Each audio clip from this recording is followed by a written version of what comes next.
The kitchen was hot and cramped, nothing like the elegant dining room where my family sat celebrating my sister Olivia's graduation. Through the swinging door, I could hear crystal glasses clinking and polite laughter, the soundtrack of upper-class pretension that had defined our family for years. "More crab cakes, miss?" Maria, our longtime housekeeper, offered me a sympathetic smile as she balanced a serving tray. "Thanks, Maria." I picked one up, remembering how many family events I'd spent in this kitchen with her over the years. At least the food's better here. I'm Catherine Chin, though my family barely acknowledges the name these days. At 35, I run one of the largest tech companies on the West Coast, but to them, I'm still the family disappointment, the daughter who refused to follow the proper path. The irony? Olivia had just graduated with her MBA from Stanford, and tomorrow she would start working at my company, Horizon Technologies. Not that she knew this. As far as she was concerned, she'd landed a prestigious position through her own merit. "Catherine." My mother's sharp voice cut through my thoughts. She appeared in the kitchen doorway, her designer dress a stark contrast to the utilitarian surroundings. "Why aren't you helping serve? This is your sister's special day." I looked down at my simple black dress, deliberately chosen to blend in with the catering staff. "I thought I was supposed to stay out of sight, Mother. Isn't that why you seated me in the kitchen?" Her lips tightened. "Don't be dramatic. You know how important these connections are for Olivia's new career.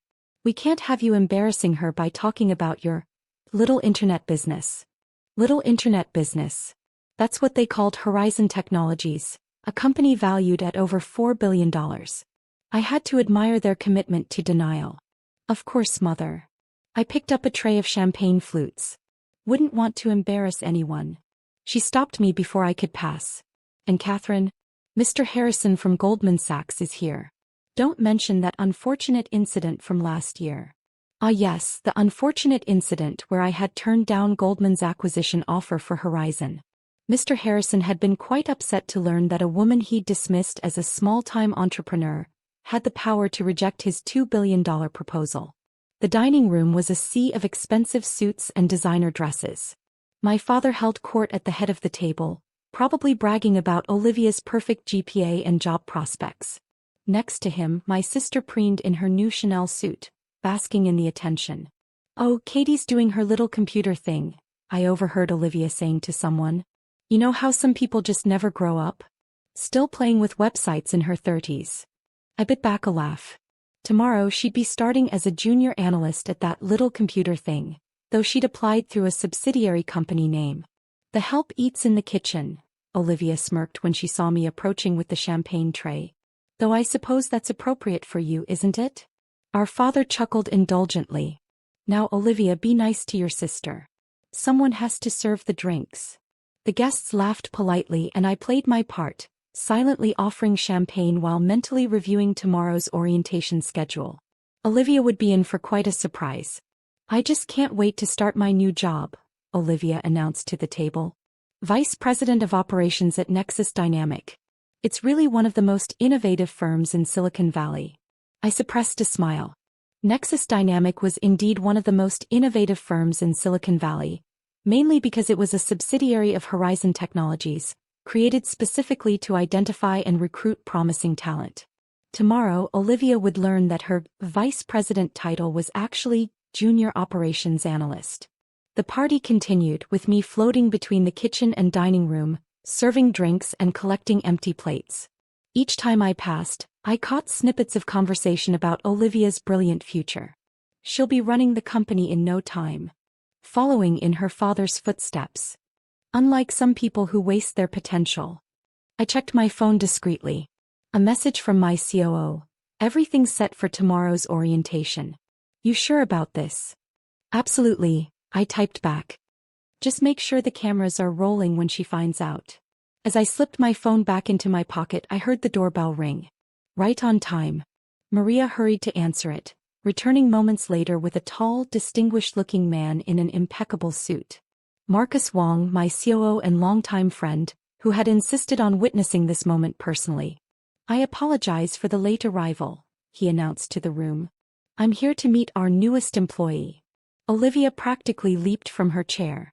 "Mr. Wong. I'm so honored you came personally. I can't wait to start at Nexus Dynamic tomorrow. Marcus smiled politely, his eyes scanning the room until they found me by the kitchen door.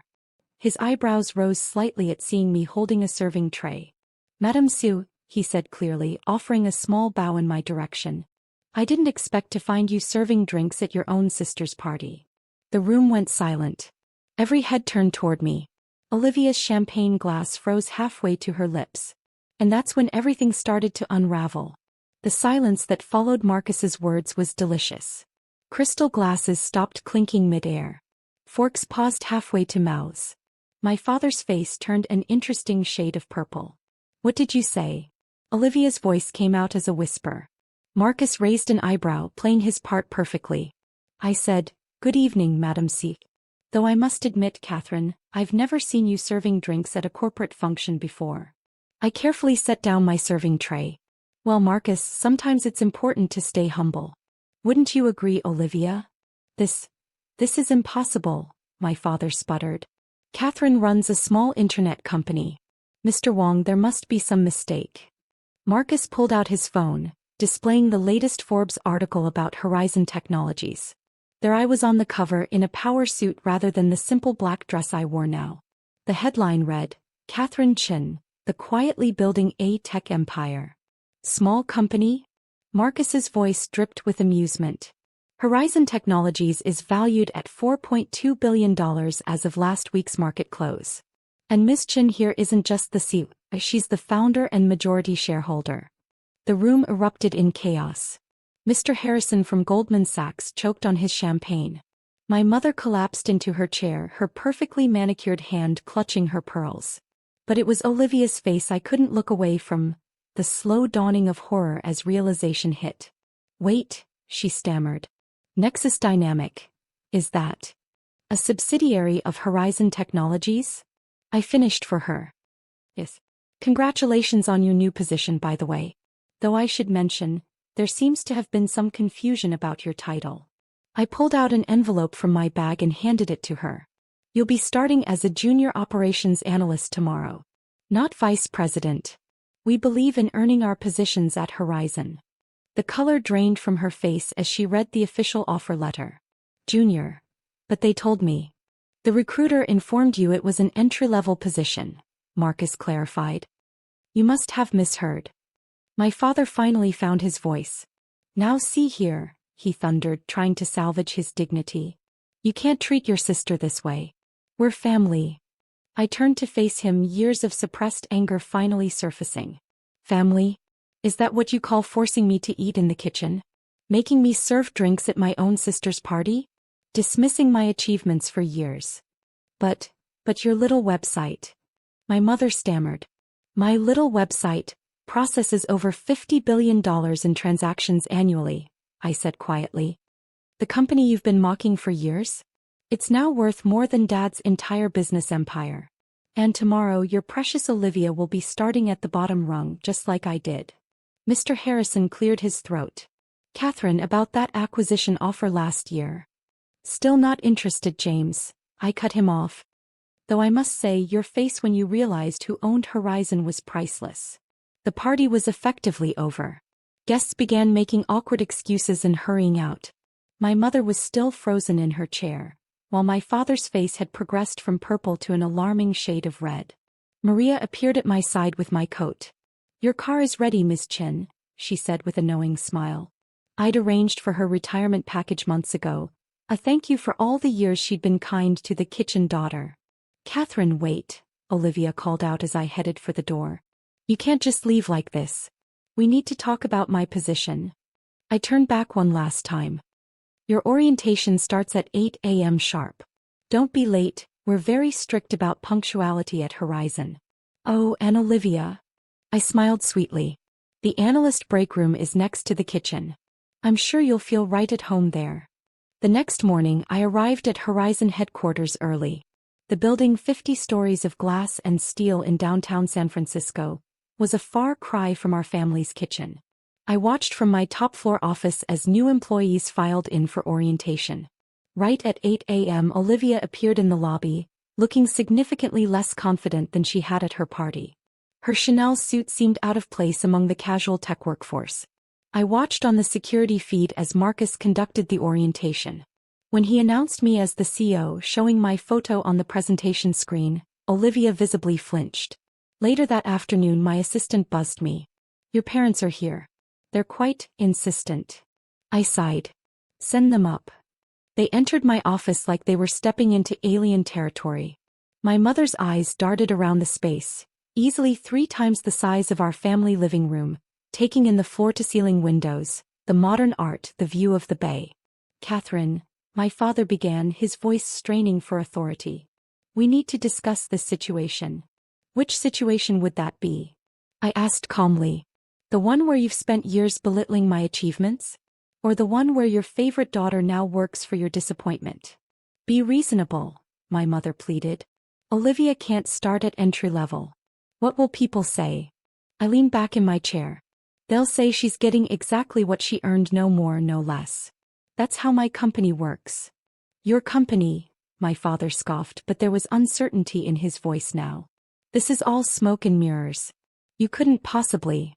I pressed a button on my desk and the wall-mounted screens came to life, displaying Horizon's real-time financial data, global operations and market position. "Still think it's smoke and mirrors, Dad?" I asked quietly. "Would you like to see last quarter's earnings report? Or maybe the acquisition offers I've turned down? Including the one from your friend James Harrison?" They stared at the screens in stunned silence. "Why didn't you tell us?" my mother finally whispered. "Would you have believed me?" I countered. "Or would you have found a way to dismiss it like everything else I've ever achieved?" "We could have helped." My father started. "Like you helped Olivia?"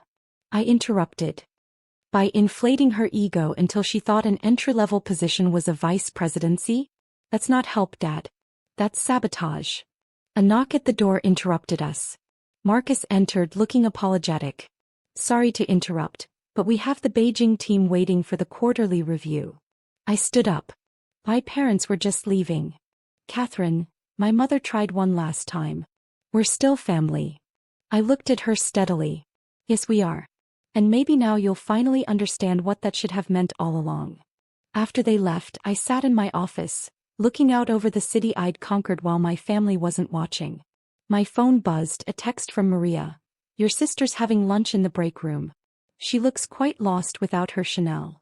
I smiled, remembering all those parties spent in the kitchen. Sometimes the best revenge isn't just proving them wrong, it's succeeding so spectacularly that their opinion becomes irrelevant. That evening, as I walked through my company's halls, I passed the analyst break room. Through the window I saw Olivia sitting alone, picking at a salad. Our eyes met briefly, and for the first time I saw something new in her gaze: respect. I continued to my office, where Marcus was waiting with acquisition papers. Another company to add to the empire that my family had dismissed as a little internet business. "You know," Marcus said as we reviewed the documents, "your sister actually showed some promise today. Once she got over the shock, she worked pretty hard." I smiled. "Good. Maybe she'll learn what I learned years ago, that true success isn't handed to you in the dining room. Sometimes it starts in the kitchen. And sometimes the best revenge isn't revenge at all. It's showing others that the path they dismissed might just lead to the top floor of a billion-dollar empire." As for me, I still keep a simple black dress in my office closet. You never know when you might need to serve a few drinks to remind people where you came from, and just how far you've come.